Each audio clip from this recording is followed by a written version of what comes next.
Welcome back दोस्तों। और आज का जो हमारा टॉपिक है वो है retopology and final sculpting. So last chapter में हमने पढ़ा था बेसिक स्कल्पटिंग। सो हमने जो एंड किया था उस चैप्टर का वो किया था जब हमने फाइल को एक्सपोर्ट किया था। जो हमने हाई पॉली जो फाइल थी आपकी ZBrush से उसको डेसिमेट करा के एक्सपोर्ट किया था।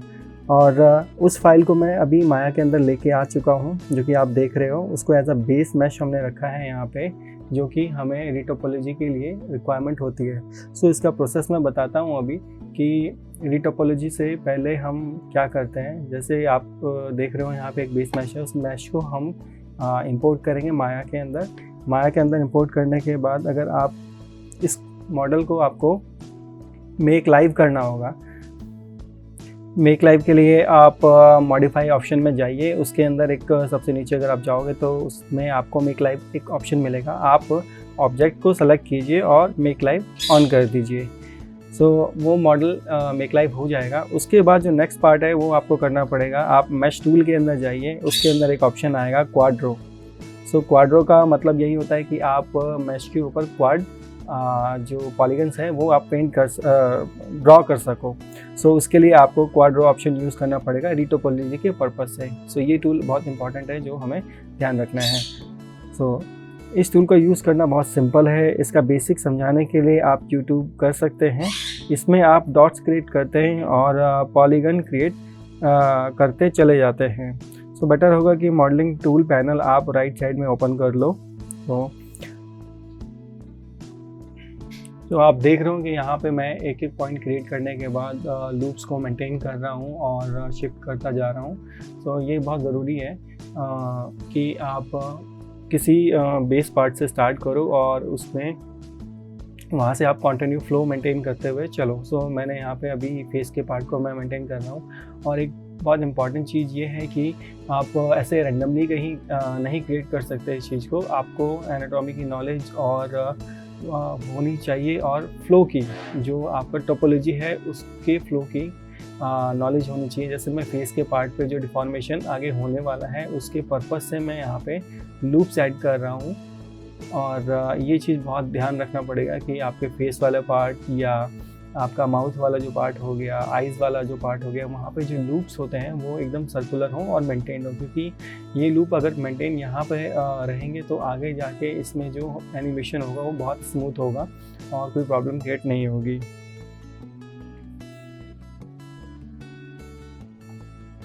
सो मैंने अभी आपको बताया कि रीटोपो कैसे किया जाता है, कैसे टूल्स को यूज़ किया जाता है इसमें, लेकिन ये नहीं बताया अभी कि रीटोपो करना क्यों ज़रूरी होता है और क्यों किया जाता है। सो रीटोपो का जो कॉन्सेप्ट होता है रीटोपोलॉजी मेंटेन करना, क्रिएट करना, सॉरी।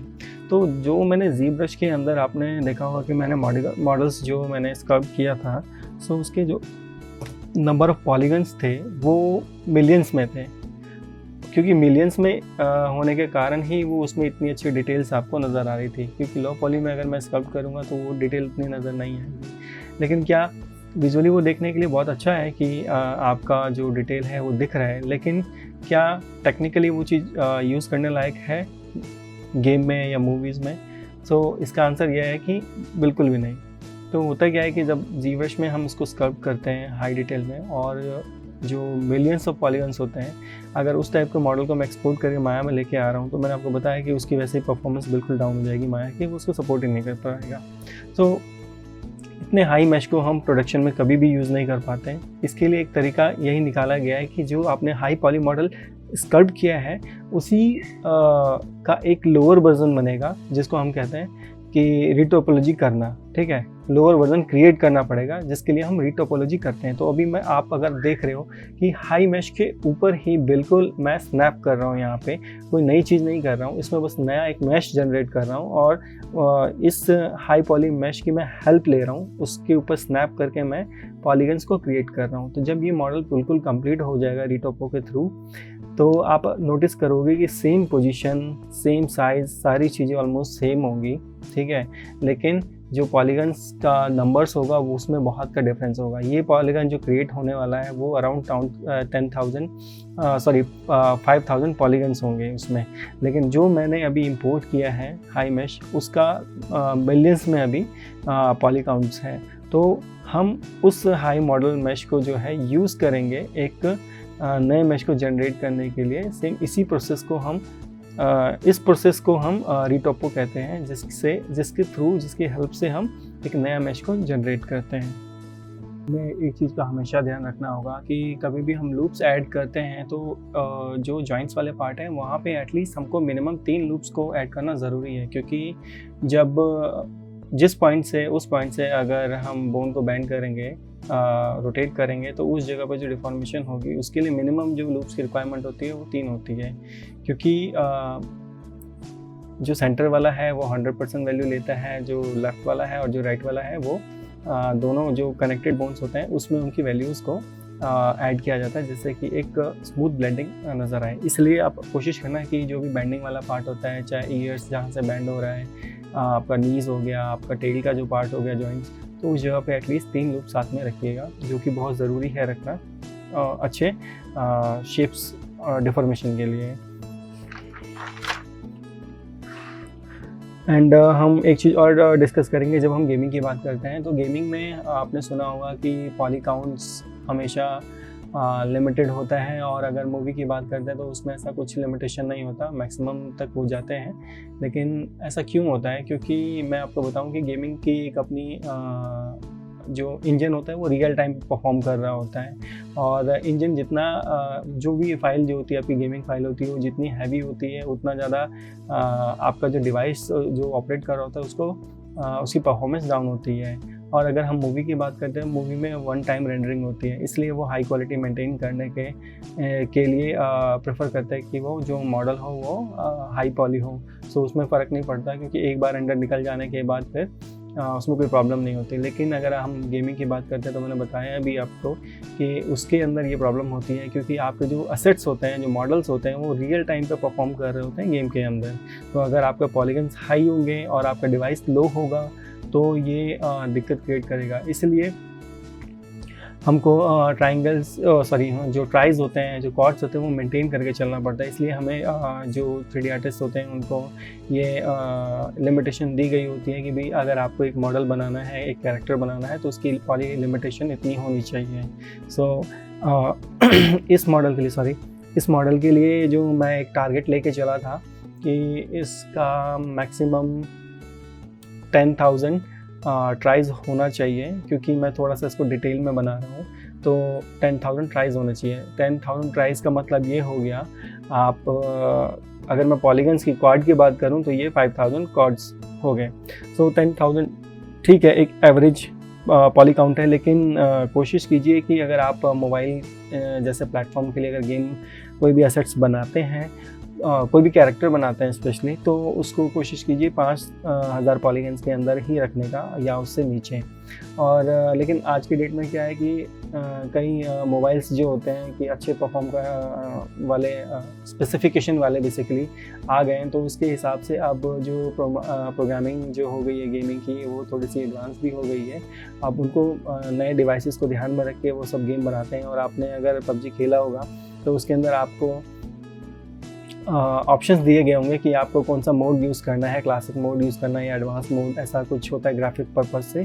तो वो आपके डिवाइस के कॉन्फ़िगर पे डिपेंड करता है कि आपका डिवाइस को सपोर्ट करेगा कि नहीं करेगा। अगर आपका जो डिवाइस है, जो आपका मोबाइल है, अच्छा स्पेसिफिकेशन है उसकी, तो वो डेफिनेटली वो वाला जो मोड है वो सपोर्ट करेगा। तो अब काफ़ी हद तक एक आर्टिस्ट वगैरह को एक फ्रीडम मिली है कि हाँ चलो ठीक है, अब इससे ज़्यादा आप यूज़ कर सकते हो। सो मैंने जो इसका मॉडल का रखा है वो 10 प्राइस रखा है, 10K प्राइस रखा है, और मिनिमम जो होना चाहिए 5K के अराउंड या उससे बिलो भी होना चाहिए। और मैक्सिमम आप कोशिश कीजिए कि एक मॉडल को जब बनाते हैं 10 से 15,000 पॉलीगन्स काफ़ी है। ये फाइनली अगर डिपेंड करता है कंपनीज़ के ऊपर, जो कंपनी के आपके जो सीनियर जो आर्ट डायरेक्टर होंगे वो आपको बताएंगे कि कितना होना चाहिए। बाकी अपने एंड से आप कोशिश कीजिए कि मिनिमम लेके और मिनिमम पॉलीगन्स के साथ मैक्सिमम आउटपुट आप लेके आइए। सो ये सबसे अच्छा और सबसे बेहतरीन तरीका है आर्ट बनाने का।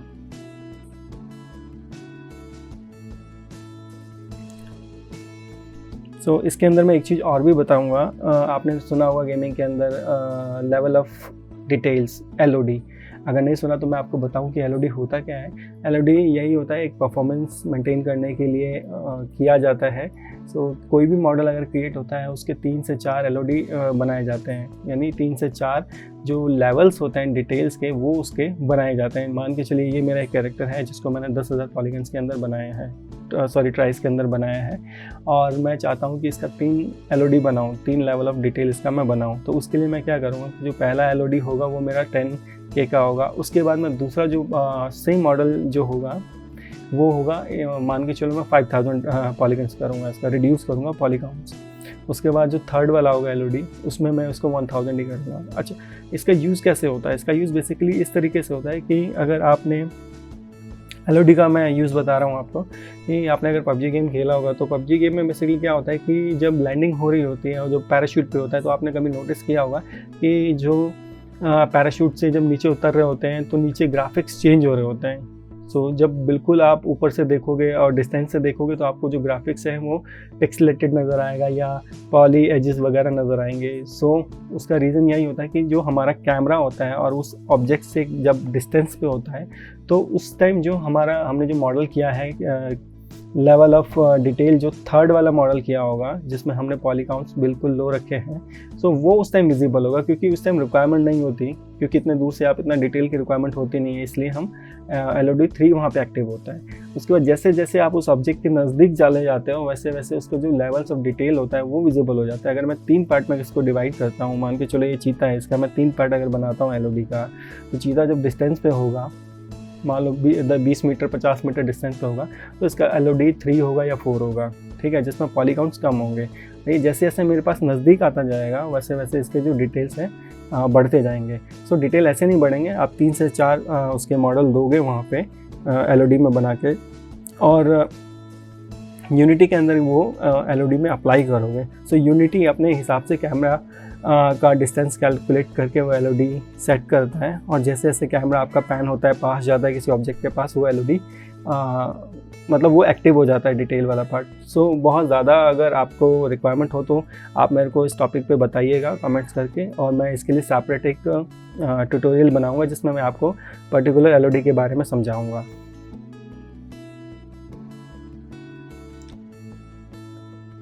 सो अभी हम स्टार्ट करते हैं। जो मॉडल के अंदर रेस्ट ऑफ द पार्ट बाकी हैं, जो हम ज़ीब्रश में नहीं कर पाए थे, वो चीज़ें हम अब सॉरी दोबारा से यहाँ पे क्रिएट करेंगे। जैसे अभी आप देख रहे हो माउथ का इंटरनल जो पार्ट है उसको मैं यहाँ पे अभी बना रहा हूँ, जो कि हम ज़ीब्रश में नहीं करके लाए थे, और अब इसको मुझे मैनुअली यहाँ पे क्रिएट करना पड़ेगा। तो सबसे पहले मैं क्या करूँगा, इसके हाफ पार्ट को मैं अभी हाइड कर दूंगा, क्योंकि हम कोई भी चीज़ बनाते हैं तो वो आपको भी मालूम होगा कि वो सिमेट्रिकल बनाते हैं, क्योंकि अगर हम अभी सिमेट्रिकल नहीं बनाएंगे तो हमारे लिए टाइम मल्टीप्लाई हो जाएगा 2 से।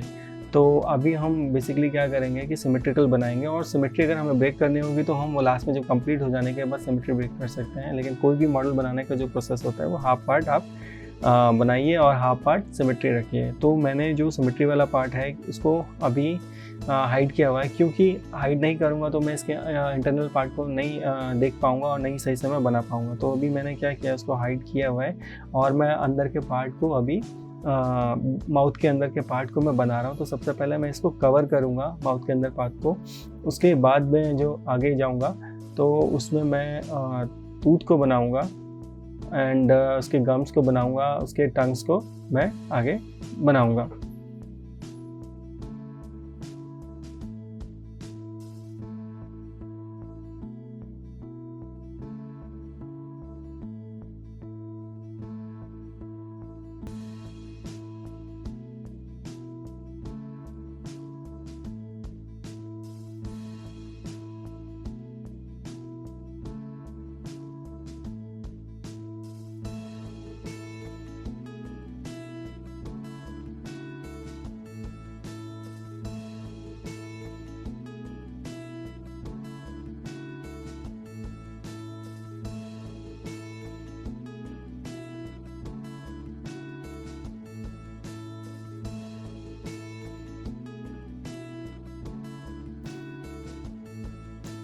अब आ जाते हैं टंग के पार्ट का। तो टंग के पार्ट के लिए मैंने बेसिक क्यूब लिया है और मैं उसको अभी धीरे धीरे एक्सट्रूड करके 5-6 लूप्स उसमें ऐड कर दूंगा। और इसके अंदर मैं अभी क्या कर रहा हूँ, एक बेसिक शेप बना रहा हूँ क्यूबिकल जो मैंने दिया है। और उसके बाद मैं इसके ऊपर क्या करूँगा, एक स्मूथ ऑप्शन में अप्लाई करूँगा जिससे सब डिविजन्स का बढ़ जाएगा और साथ में ही मुझे एक स्मूथ शेप भी मिल जाएगा जो कि आप यहाँ पे देख रहे हो। और उसमें मैंने थोड़ा सा एक पीछे की तरफ इसको एक्सट्रूड कर दिया। तो मैं इसको बहुत ज़्यादा डिटेल में नहीं बनाऊँगा, एक बहुत सिंपल तरीके से मैं उसको मॉडल करूँगा जो कि मैंने बहुत सिंपल रखा है उस टंग को। बाकी अगर कोई भी शेप मुझे चेंज करना होगा, अगर रिक्वायरमेंट होगी, तो हम इसके बाद जो प्रोसेस है हमारा स्कल्पटिंग, फाइनल स्कल्पटिंग का, उसके अंदर हम जाके इसको करेंगे। तो अभी मैं उसको वहीं स्टॉप करता हूँ। और अब मैं यहाँ पे आ गया हूँ उसके लोअर टीथ वाले पार्ट पे, जिसमें आपका जो गम होते हैं वो भी मुझे इसको मॉडल करना पड़ेगा। तो उसके लिए भी मैंने एक क्यूब लिया है और उसके नीचे वाले पार्ट को रिमूव कर दिया। रीज़न ये है कि नीचे वाला पार्ट वैसे भी विजिबल नहीं होगा, तो वहाँ पे पॉलीगन्स रखने का कोई सेंस नहीं बनता है। ठीक है, तो मैं अभी आधे पार्ट को बना रहा हूँ और आधा पार्ट जब कंप्लीट हो जाएगा तो मैं उसको फ्लिप करके सिमेट्रिकल कर दूँगा। ये पार्ट जो मेरा कंप्लीट हो चुका है। अब मैं इसके लिए क्या कर रहा हूँ कि एक मैंने सिलेंडर लिया है और इस सिलेंडर को मैं अभी शेप दे रहा हूँ जो कि फ्रंट वाले जो टीथ होते हैं जो बहुत शार्प होते हैं उसके लिए। मेरे को टेक्निकली इसका नाम नहीं पता, लेकिन आप विजुअली देख सकते हो कि मैं कौन सा टीथ बना रहा हूँ। और साथ में मैं रेफरेंस भी देख रहा हूँ और रेफरेंस देखना बहुत ज़रूरी है क्योंकि आपको इसका स्ट्रक्चर समझ में आना बहुत ज़रूरी है। नहीं तो फिर आगे के लिए हमारे साथ प्रॉब्लम हो जाएगी कि अगर हमारा जो कैरेक्टर है वो मुंह अगर बंद करता है तो कहीं पता चला दांत बाहर रह गए या अंदर रह गए। तो ये चीज़ें हमें बहुत देखना पड़ेगा। और साइड बाय साइड मैंने, अगर आपने देखा होगा कि अगर आपको ग्रे वायर फ्रेम में चीज़ जो दिख रही है वो हमारा मॉडल है, उसको मैंने क्लियर में फ्रीज़ किया हुआ है जिससे कि मैं अपना टीथ वाला जो पार्ट है उसको भी बनाता रहूँ और साथ में मैं विजुअली देखूं कि उसकी जो प्लेसमेंट हो रही है वो सही जगह पे हो रही है कि नहीं हो रही है। ये बहुत ज़रूरी है हमें देखना। तो नीचे वाला जो गम वाला जो पार्ट है वो मैंने बना दिया है और एक साइड का टीथ मैंने इसका बना दिया आगे वाला। और मैंने अब उसी गम वाले पार्ट को डुप्लीकेट करके ऊपर वाला जो पार्ट है उसको भी मैं बना रहा हूँ और उसको शेप को थोड़ा सा मैंने अलग रखा है, ना कि बिल्कुल सिमेट्रिकल रखा है। ठीक है, उसके बाद मैं जो देख रहा हूँ अंदर वाले जो आपके मोलर टूथ होते हैं उस वाले पार्ट को मैं बना रहा हूँ। बिल्कुल मैंने एग्जैक्ट डिट्टो नहीं बनाया, थोड़ा सा स्टाइलाइज मॉडल है, इसके लिए मैं थोड़ा सिंपल शेप उसके दांतों को दे रहा हूँ, ना कि एकदम रियलिस्टिक। तो ये मेरे लिए मतलब थोड़ा इंटरेस्टिंग भी है कि मैं कुछ थोड़ा सा डिफरेंट कर रहा हूँ विजुअली। और मैंने कई ऐसे रेफरेंसेस भी देखे हैं जो कि गेमिंग में या मूवीज़ वगैरह में ऐसे कुछ क्यूट कैरेक्टर्स बनाए जाते हैं जिसके टीथ बिल्कुल स्मूथ और सॉफ्ट होते हैं। तो मैं कुछ इस टाइप का ही कैरेक्टर अचीव कर रहा हूँ, बिल्कुल आप हाइपर रियलिस्टिक नहीं बना रहा हूँ। इसलिए मैंने थोड़ा सा स्टाइलाइज सोचा है, तो मैं इसको ऐसे ही रख देता हूँ। अब ऊपर वाले पार्ट को भी, जो टीथ है उसके पार्ट की भी जो प्लेसमेंट है, मैं उस हिसाब से रखूँगा कि अगर अपना वो मुंह को बंद करे तो जो दांत है वो ओवरलैप ना हो, उसके लिए ऊपर नीचे एक स्पेसिफिक स्पेस हो जो आप देख पा रहे हो कि तो दांतों के बीच में एक ऊपर वाले दांत को भी मैंने प्लेस किया है उस तरीके से। तो ये वाला जो पार्ट कंप्लीट हो जाएगा, उसके बाद मैं अभी नीचे वाले पार्ट को थोड़ा सा पुश करके ऊपर लेके जा रहा हूँ क्योंकि वहाँ पे जो अगर मुंह खोले तो बिल्कुल एम्प्टी स्पेस ना लगे, इसलिए मैं इसको दोबारा से थोड़ा रीटच दे रहा हूँ।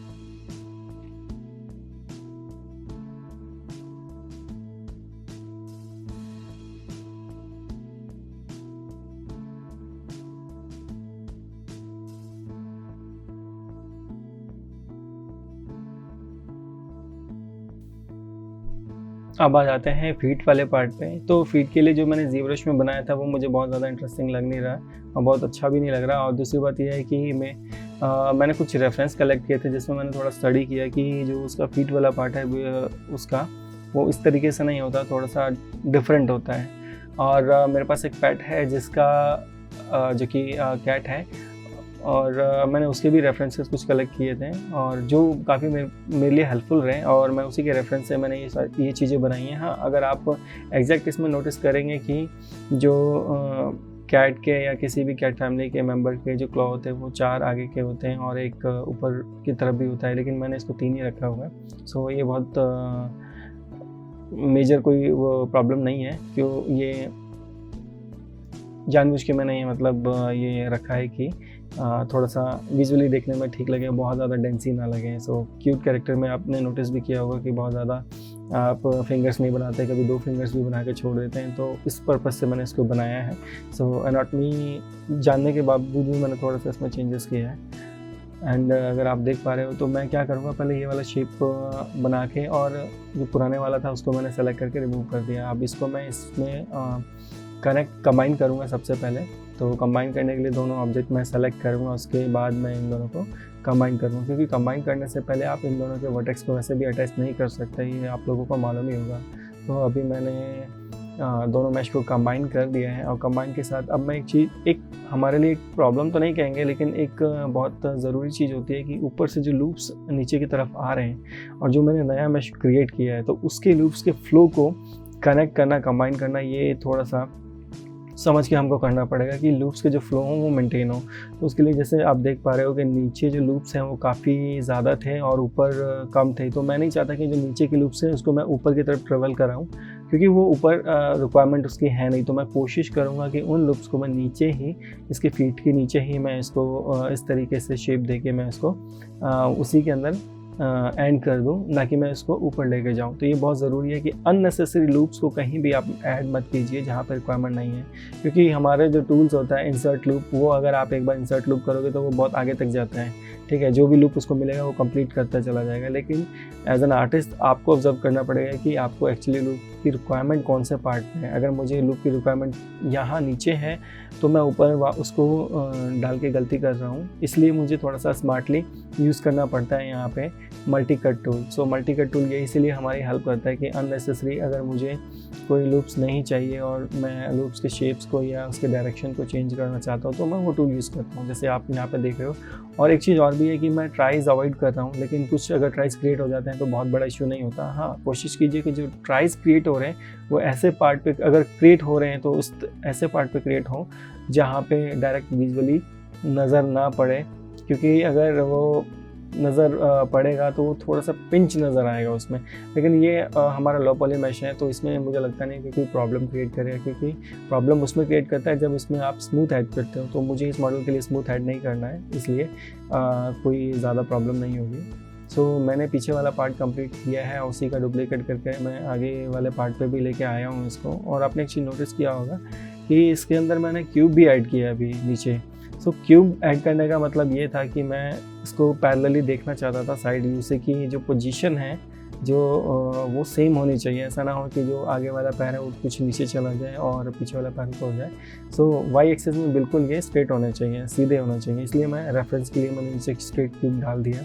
उसका यूज़ हो जाने के बाद मैं उसको डिलीट कर दूँगा। अब इसको भी मैंने कंबाइन कर लिया है और धीरे धीरे मैं इसमें लूप्स ऐड कर रहा हूँ और उसको फिनिशिंग टच दे रहा हूँ। एंड साथ में मैं इसके जो नेल्स हैं इसको भी मैं ध्यान रख रहा हूँ। नेल्स में कुछ पार्ट ऐसे हैं जो अननेसेसरी हैं जिसको मैं डिलीट भी कर रहा हूँ, क्योंकि वो मैश के अंदर चला जाएगा और दिखाई नहीं देगा। तो बेहतर होगा कि उस लूप को आप वहाँ से डिलीट कर दो, ज़रूरत अगर नहीं है तो।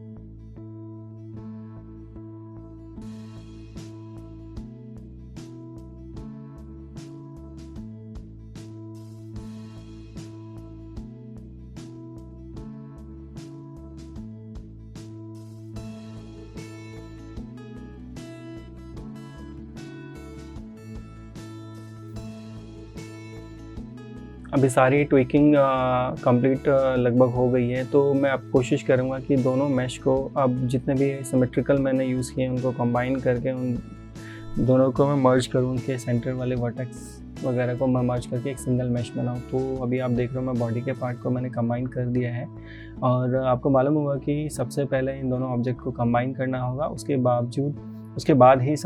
बाद ही आप उनके वर्टेक्स को कंबाइन कर सकते हैं। और मैंने इसको कंबाइन कर दिया है। सेम इसी तरीके से मैं अंदर वाला, माउथ के अंदर वाले जो पार्ट है उसको भी मैं यही काम करूँगा, उसको भी मैं कंबाइन करूँगा। तो अभी मैं इसका नेमिंग करके मैं इसको हाइड कर लेता हूँ। उसके बाद ये वाला पार्ट जो है, ऊपर वाले पार्ट को मैं अलग रखूँगा और नीचे वाले पार्ट को मैं अलग रखूँगा। ये बहुत ज़रूरी है हमें, क्योंकि रिगिंग के अंदर अगर आप सारे पार्ट को कंबाइन कर दोगे तो ये प्रॉब्लम क्रिएट करेगा, क्योंकि उसे सही से रिग हो नहीं पाएगा। क्योंकि जब जॉ ओपन होता है, जब मुँह खुलता है, तो जॉ के साथ आपका नीचे वाला जो टीथ का सेटअप होता है वो जाता है और ऊपर वाला नहीं जाता। इसलिए आप हमेशा ध्यान रखिएगा कि जब आप बनाते हो तो 2 अलग अलग पार्ट में बनाना। तो मैंने ऊपर वाले पार्ट को अलग कंबाइन किया हुआ है और नीचे वाले पार्ट को अलग कंबाइन किया है। इसके साथ आपको नीचे वाले पार्ट में आपको टंग भी कंबाइन नहीं करना है, टंग को भी आपको सेपरेट रखना है और आई बॉल्स को भी आपको सेपरेट ही रखना है, उनको भी कंबाइन नहीं करना है। क्योंकि अगर आप उसको कंबाइन कर दोगे तो रिगिंग के अंदर उसका जो इंडिपेंडेंट कंट्रोल है वो नहीं क्रिएट हो पाएगा। जैसे मान के चलो, अगर एक आई बॉल उसको रोटेट करके दिखाना है, दूसरे को स्टैटिक रखना है, तो वो चीज़ पॉसिबल नहीं होगी। तो बेटर होगा कि दोनों आई बॉल्स को सेपरेट रखें, अपर टीथ को सेपरेट रखें, लोअर टीथ को सेपरेट रखें, टंग को सेपरेट रखें एंड बॉडी के पार्ट को आप कंबाइन कर सकते हो।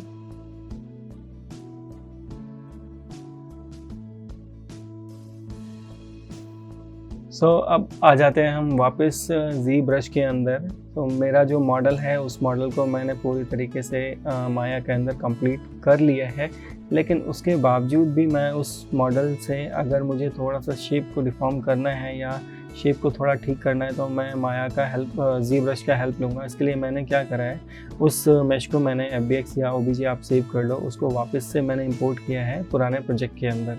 अगर आप यहाँ पे अभी देखोगे, पुराना प्रोजेक्ट के अंदर ही मैंने इसको इंपोर्ट किया है और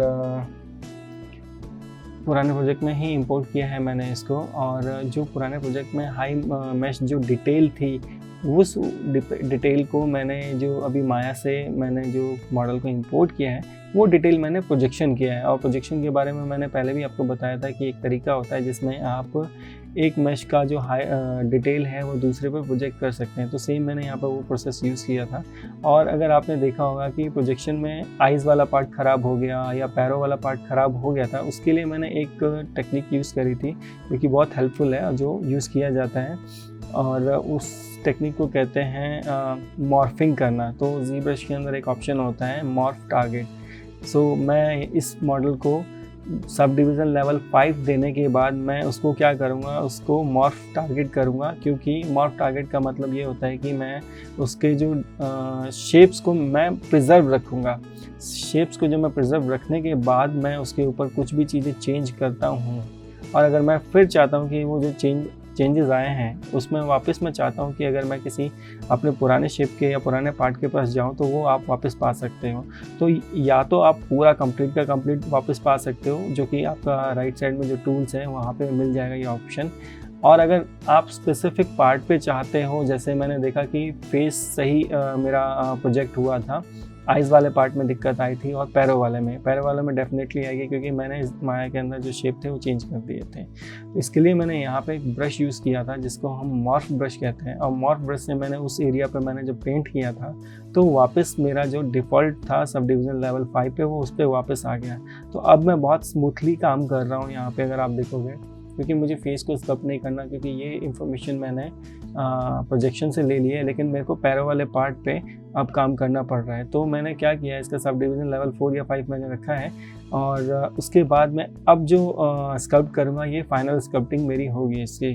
और इसी फाइनल स्कल्प्टिंग के थ्रू मैं सब्सटेंस पेंटर में जो मैप्स होते हैं वो मैं बेक कराऊँगा। और अभी मैं देखो, अभी अगर आप देख रहे हो तो मैंने इसके बॉडी के पार्ट को थोड़ा सा बल्कि बनाया है, और मुझे लग रहा है कि थोड़ा सा बल्कि होना भी चाहिए। तो मैं अब क्या कर रहा हूँ, अब सारी चीज़ें यहाँ से शुरू होंगी, क्योंकि माया के अंदर मैंने रीटॉपो किया, इसके बाद मैं सारे मैश को यहाँ ले आया हूँ। अब मेरा हाई मैश भी यहाँ से दोबारा जनरेट होगा और लो मैश भी यहीं से मैं जनरेट करूँगा। उसके पीछे भी रीज़न है, मैं आगे जाके आपको बताऊँगा ये चीज़।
जैसा कि आप देख रहे हो, मैंने ऑलमोस्ट सारे पार्ट्स को अभी स्कल्प्ट कर दिया है। टीथ वाले पार्ट को भी मैंने यहाँ पे और ब्रश से मैंने इसमें थोड़ा सा स्टाइलाइज फील दिया है।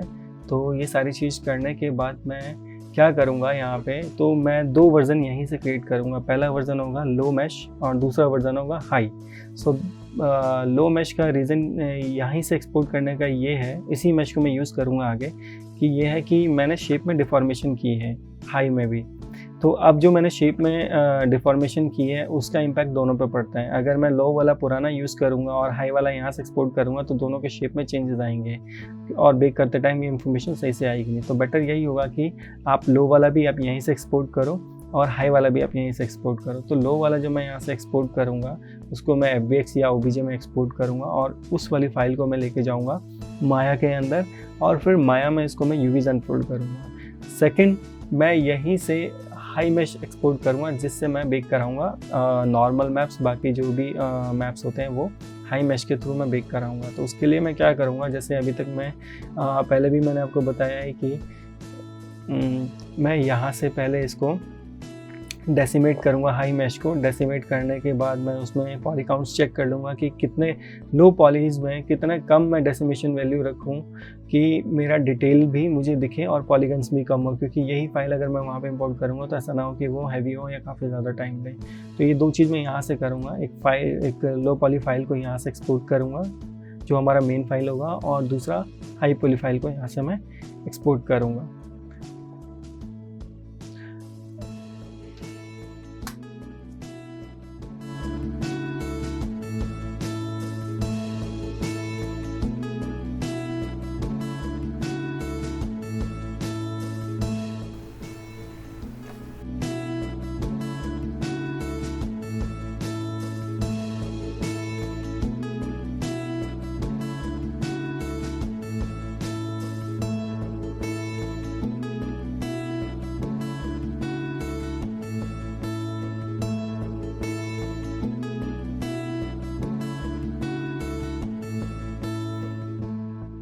आप इस वीडियो को लास्ट तक देखिए, प्रोसेस को समझिए कि किस तरीके से डेसिमेट करने के बाद मैं इसको एक्सपोर्ट करूँगा। और अब हम नए चैप्टर जो कि चैप्टर 3 है उसमें हम मिलेंगे। Thank you so much, enjoy this video.